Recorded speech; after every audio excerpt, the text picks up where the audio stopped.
Istorya, tini kalamanta sa Bimex mga guys So ipadayaw nyo na Bimex nyo ba kaya ako ipadayaw ko man yun Ang ganda ng Bimex na dinala ni Idol Naka-Jorim 500 pang crankset Naka-converter tapos latawablaw naka-nuibi nga pinyon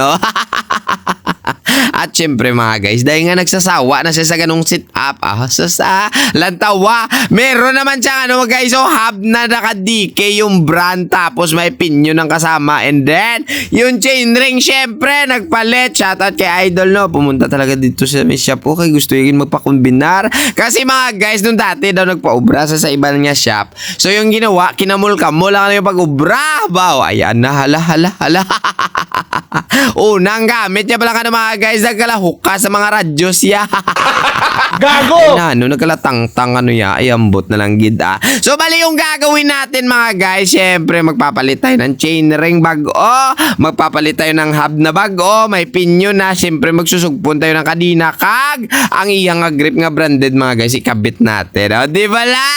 So mga morning sa inyo mga guys, shoutout sa mga naga-BMX dyan, kaway be, palantawa ko sa BMX yun be nga ginapabugal be, Wow!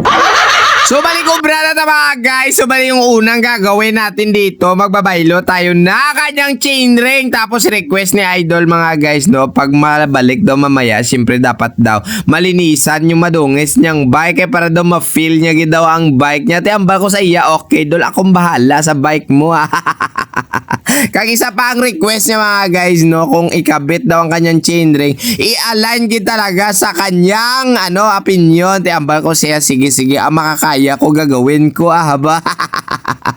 At syempre mga guys, dito na tayo pakadto sa pag-align ng kanyang gulong-gulong mga guys. So kailangan muna nating lubad din ang kanyang ispo, kasi nga pag hindi mo ilubad, paano ta nakaroon isaylo di sa isaya kahabo.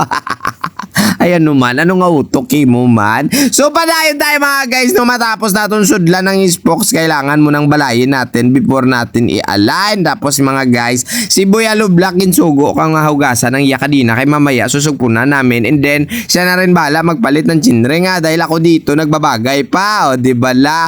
Nung matapos ko na mga guys si Plastar, syempre ate manilag tadaan ay sa obra ni Boy Alublak ko kung tsaktogin man ate tsaktogin man kaya ang tudlo ko sa iya daw hindi man balagbag.